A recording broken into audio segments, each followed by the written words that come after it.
Hello everyone and welcome. Sit back, relax, and get comfortable because this is a wonderful time for news stories from Yellowcat. Write your stories in the comments below and maybe they'll be in our new video. Let's get started. Which example of petty work payback do you think is the funniest?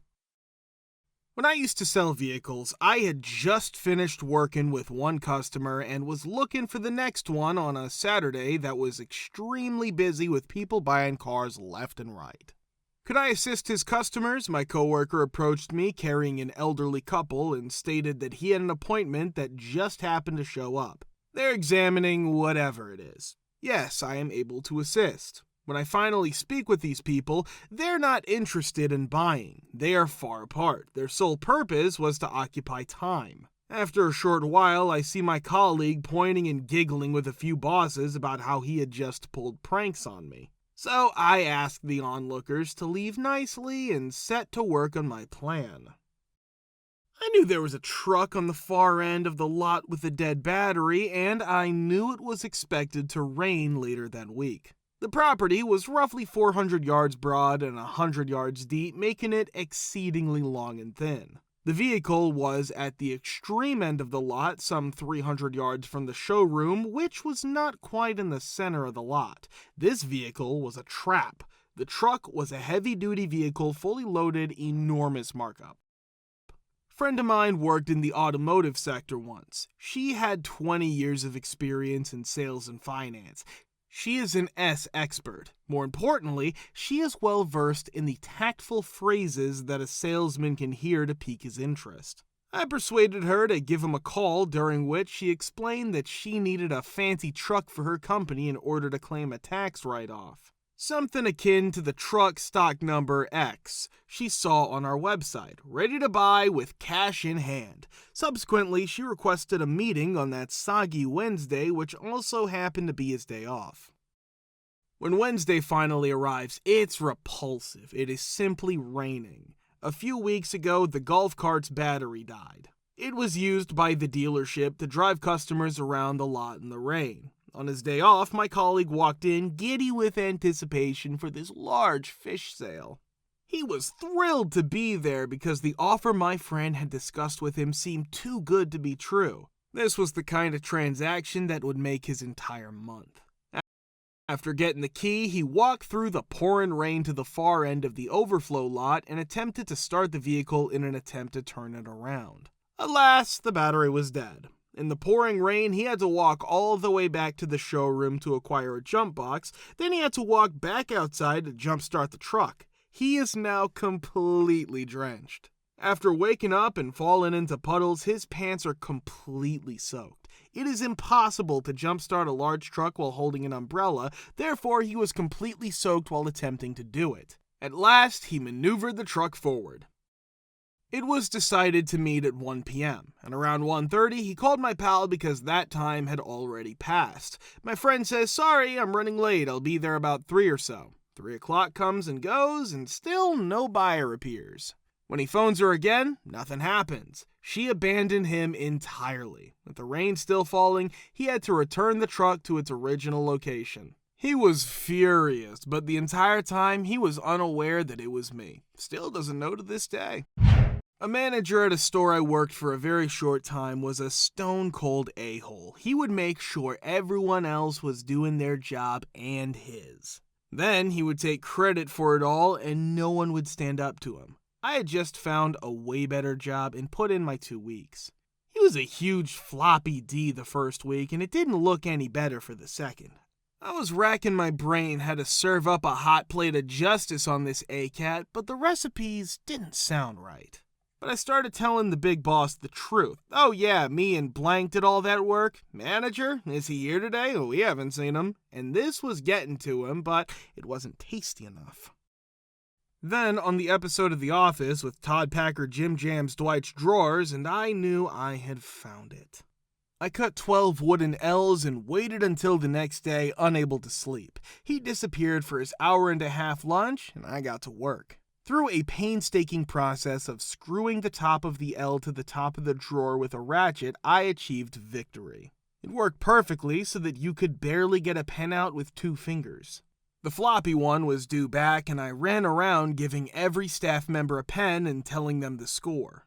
They hid all pens, and we waited. He came in barking orders, and me knowing I had 2 days left, I stood there proudly and said, "Inventory is your chop. I will not do it." He threatened to write me up, and I said, "Well, then you'll have to do double writing because I won't write up inventory." He said I was being a D and walked to the office. Ladies and gentlemen, I could not tell you how long that 15 seconds was, but I was more giddy than all the schoolgirls. I heard the door open, and then like a hammer to a nail, whack, whack, whack, whack, whack, whack, whack, whack. What is in these? Whack, whack, whack. Then the lower tone of the other desk, whack, whack. What the F? Whack, whack, whack. You're effing kidding me. Back to his desk. Whack, whack, whack, whack, whack, whack, whack, whack, whack. Slam, slam, slam. F! He slams the door and walks out to us. Before he can say a word, I ask, "What's with the yelling and banging? We have customers out here. Hey, do you have a pen on you?" He says no, but his face looks like pure rage. Tasty. He walks around asking for a pen, but the trodden masses have united. Scrumptious. After asking every person, he comes back to me. Floppy one, did you find a pen? Me, I didn't know I was looking for one. F, how does no one here have a pen? M, do you have a pen? F, no, I've been looking for one for like an hour. Me, that's productive. Death glare. M, I have a pen, so does blank. We pull out pens. I'd give it to you, but this is mine, and if I give it to you, I'll be as unprepared and unprofessional as you. F, you serious? You knew I've been looking for one. M, I asked you for one. With a look of hurt and betrayal on his face, my plate was almost clean. But there was dessert to be had. He found a pen and blah, blah, blah. I took the desk blocks out. Dessert is best served cold.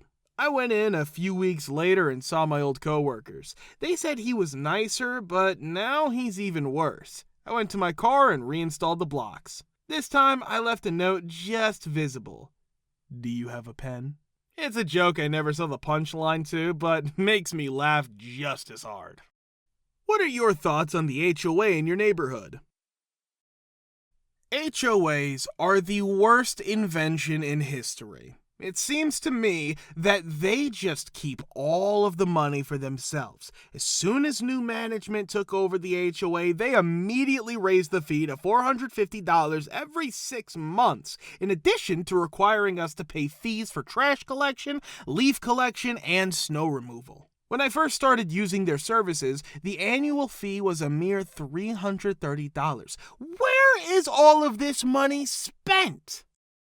You also can't park on the private road that goes to the condo drives because it's a fire lane, despite the fact that fire trucks have driven up on the main street in the past and don't even use it. Parking on the street is prohibited from November through April ever, and if you do, your vehicle will be towed. Oh, and you can't park on the street at any time during those months, or it will be.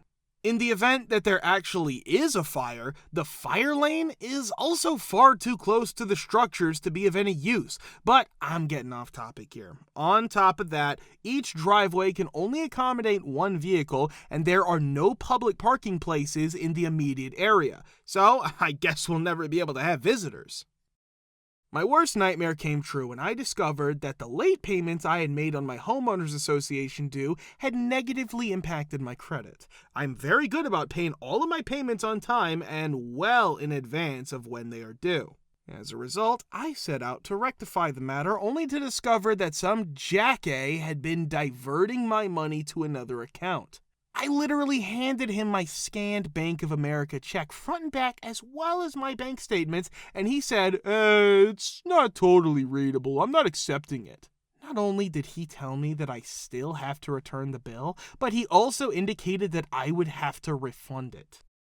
It's going to cost me several $100s more because some moron messed up their system and I'm supposed to pay for it? Whereas for the last 8 months, they didn't even try to phone me or inform me of this unexpected missing fee situation. What an idiotic group you all are. Thankfully, my mother worked in a law firm and she was able to convince one of the lawyers there to urge the other person into simply fixing the error and taking responsibility for it. I have a strong aversion to any and all homeowners associations. In 2005, I purchased a home in Suffolk, Virginia that is part of an HOA. I'll refer to the neighborhood as Steeplechase so that others can avoid it. It was due to my negligence that the bank had to foreclose the property in 2007. 2 years after I had given up ownership of the property, the Steeplechase Owners Association proceeded to sue me in 2 separate cases in 2009 for expenses that had been incurred in 2009. They could have easily discovered my residence of record because it was still on my driver's license, but instead, they sent the summons to the house that I used to own and to my ex-girlfriend, who also lived there with me when I owned it when I used to own it. It goes without saying that I did not receive the message. Even after obtaining 2 default judgments against me totaling over $7,000, they still failed to bring this to my attention until the spring of 2015, when I unexpectedly discovered that approximately $2,000 was frozen in my bank account. This happened after they obtained the default rulings. When it happened the first time, I freaked out and paid it right away, but in the spring of 2017, I glanced in my account one day and discovered that all of my accounts, including my checking and savings account, had been frozen. This was more than $3,000 total.